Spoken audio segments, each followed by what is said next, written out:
یہ طاقت جسمانی نہیں تھی۔ خالد نے نخلستان میں لیٹے لیٹے اپنے آپ سے کہا، رکانہ کو یوں 3 بار پٹکنا تو دور کی بات ہے، اسے کوئی بچھاڑ بھی نہیں سکتا تھا۔ رسول اکرم صلی اللہ علیہ وآلہ وسلم کا تصور خالد کے ذہن میں نکھر آیا۔ وہ آپ صلی اللہ علیہ وآلہ وسلم کو اچھی طرح جانتا تھا، لیکن اب وہ محسوس کر رہا تھا جیسے وہ محمد کوئی اور تھے جنہیں وہ بچپن سے جانتا تھا۔ اس کے بعد آپ صلی اللہ علیہ وآلہ وسلم نے جو روپ اختیار کیا تھا، اس میں خالد آپ صلی اللہ علیہ وآلہ وسلم کو پہچانتا نہ تھا۔ نبوت کے دعوے کے بعد خالد کی آپ صلی اللہ علیہ وآلہ وسلم کے ساتھ بول چال بند ہو گئی تھی۔ وہ آپ صلی اللہ علیہ وآلہ وسلم کے ساتھ 2 ہاتھ کرنا چاہتا تھا، لیکن وہ رکانہ کی طرح پہلوان نہ تھا۔ وہ میدان جنگ میں لڑنے اور لڑنے والوں کی قیادت کرنے والا جنگجو تھا، لیکن اس وقت مسلمان فوج کی صورت میں لڑنے کے قابل نہ تھے۔ جب مسلمان فوج کی صورت میں لڑنے کے قابل ہوئے اور قریش کے ساتھ ان کا پہلا معرکہ ہوا، اس وقت خالد کے لیے ایسے حالات پیدا ہو گئے تھے کہ وہ اس معرکے میں شامل نہ ہو سکا۔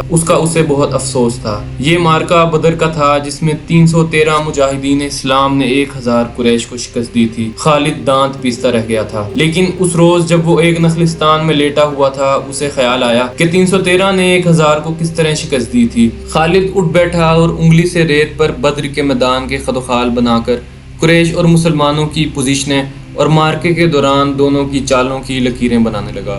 باپ نے اسے فن حرب و ضرب کا ماہر بنا دیا تھا۔ بچپن میں اسے گھڑ سواری سکھائی گئی۔ لڑکپن میں اسے اکھڑ آور موز اور گھوڑوں کو قابو میں لانے کے قابل بنایا۔ نوجوانی میں وہ شہ سوار بن چکا تھا۔ شتر سواری میں بھی وہ ماہر تھا۔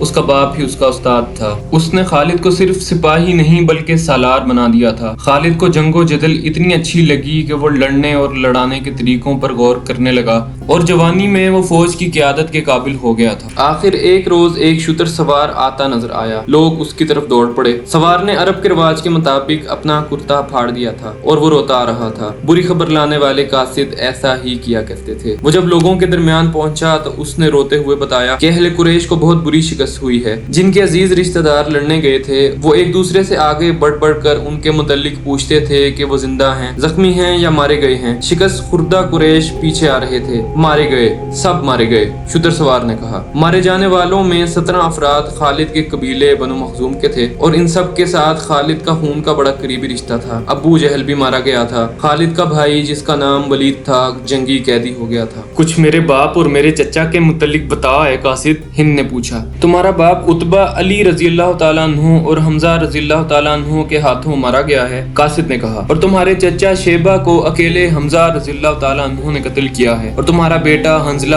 علی رضی اللہ تعالیٰ عنہ کے ہاتھوں مارا گیا۔ ابو سفیان کی بیوی ہند نے پہلے تو علی رضی اللہ تعالیٰ عنہ اور حمزہ رضی اللہ تعالیٰ عنہ کو بلند آواز سے گالیاں دیں، پھر بولی، اللہ کی قسم، میں اپنے باپ، اپنے چچا اور اپنے بیٹے کے خون کا بدلہ لوں گی۔ ابو سفیان پر خاموشی طاری تھی۔ خالد کا خون کھول رہا تھا۔ قریش کے 70 آدمی مارے گئے اور جو جنگی قیدی ہوئے ان کی تعداد بھی اتنی تھی۔ خالد اٹھا، دری جاڑ کر لپیٹی اور گھوڑے کی زین کے ساتھ باندھ کر سوار ہوا اور مدینے کی سمت چل پڑا۔ اس نے ذہن کو یادوں سے خالی کر دینا چاہا، لیکن اس کا ذہن مدینے پہنچ جاتا، جہاں رسول اللہ صلی اللہ علیہ وآلہ وسلم تھے اور جو تبلیغ اسلام کا مرکز بن گیا تھا۔ آپ صلی اللہ علیہ وآلہ وسلم کا خیال آتے ہی اس کا ذہن پیچھے چلا جاتا اور اسے وہ منظر دکھاتا جن کے خالق آپ صلی اللہ علیہ وآلہ وسلم تھے۔ اس کے ذہن میں ہند کے الفاظ یاد آئے جو اس نے اپنے خاوند ابو سفیان سے کہے تھے، میں اپنے باپ اور چچا کو بھول سکتی ہوں۔ ہند نے کہا، کیا میں اپنے لختے جگر حنظلہ کو بھی بھول جاؤں؟ ماں اپنے بیٹے کو کیسے بھول سکتی ہے؟ اللہ کی قسم، میں محمد کو اپنے بیٹے کا خون معاف نہیں کروں گی۔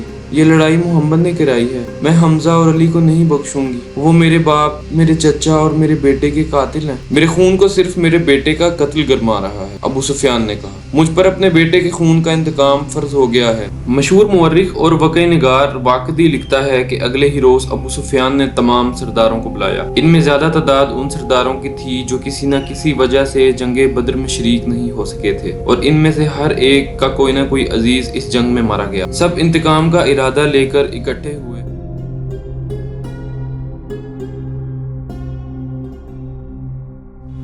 ہمارے اس چینل کو لائک اور شیئر کریں اور نیچے موجود بیل آئیکن کے بٹن پر ضرور کلک کریں۔